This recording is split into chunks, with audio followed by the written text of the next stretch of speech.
This is clearly fraudulent. There's no way this account or this withdrawal is legitimate.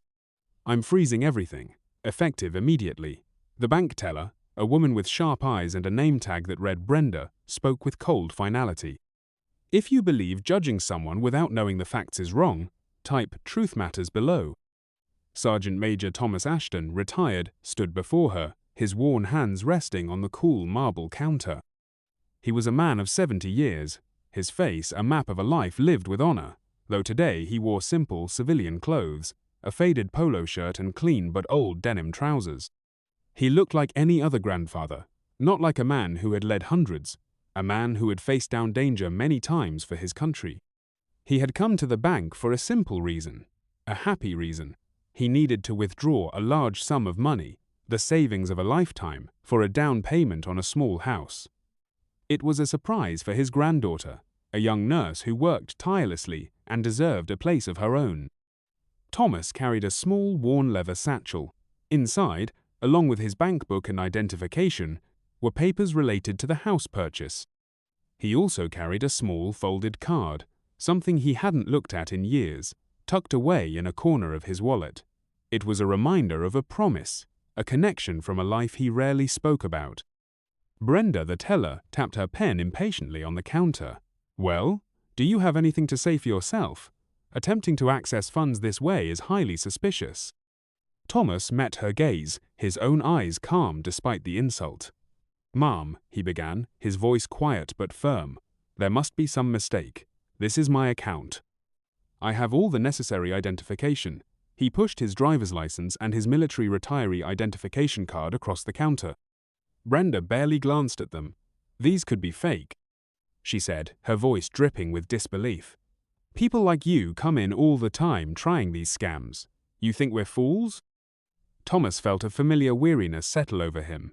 He had encountered this kind of judgment before, people seeing his simple clothes, his quiet manner, and making assumptions.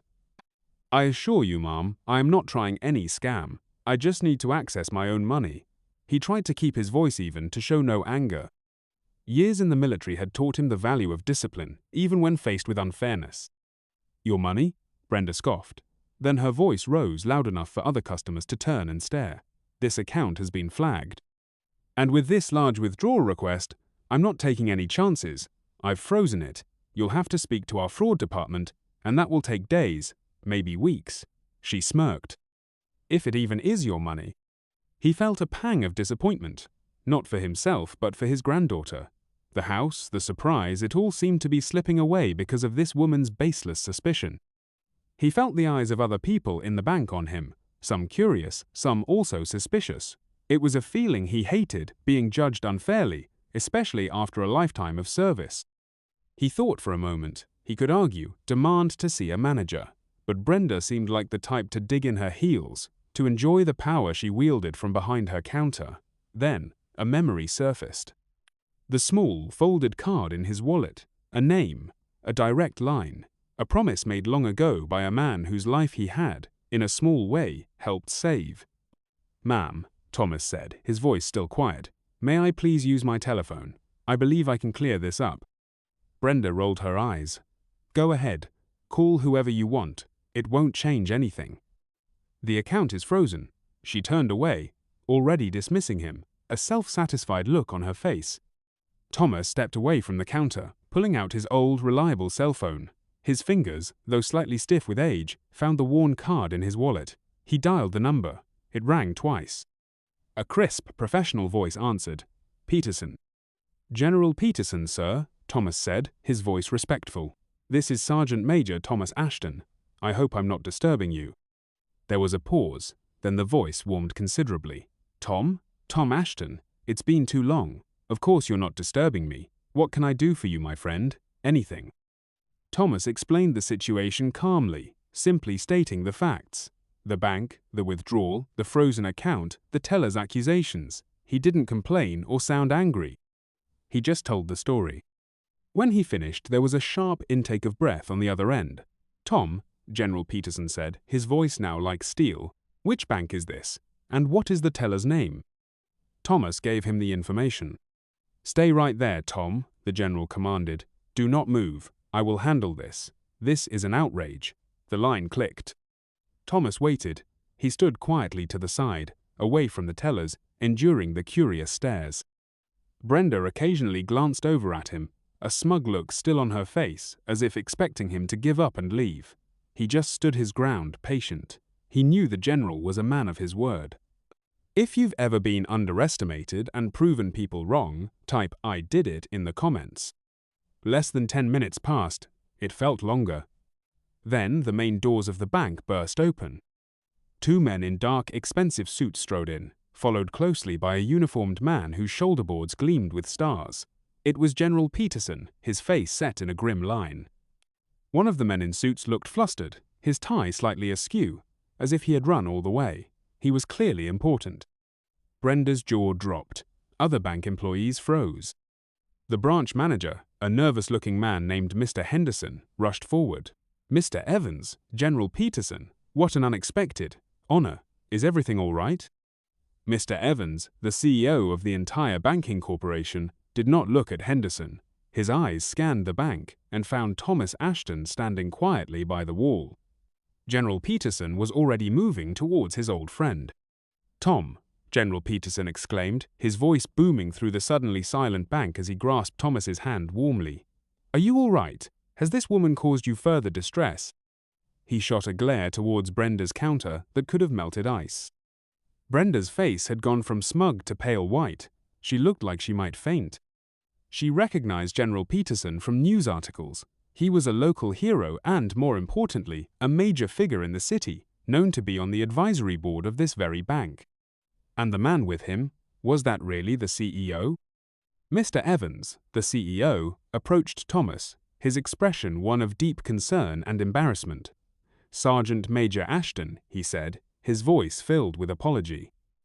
"I am Marcus Evans, the CEO of this bank. I came as soon as I heard.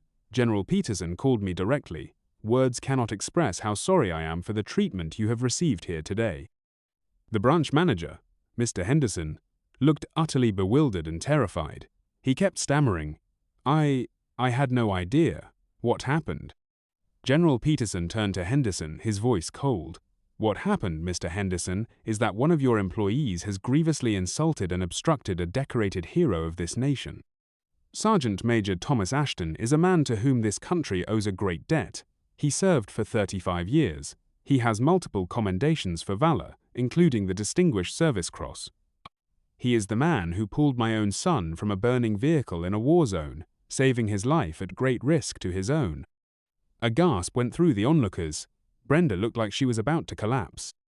The CEO, Mr. Evans, turned to her. His voice was quiet, but it carried immense weight.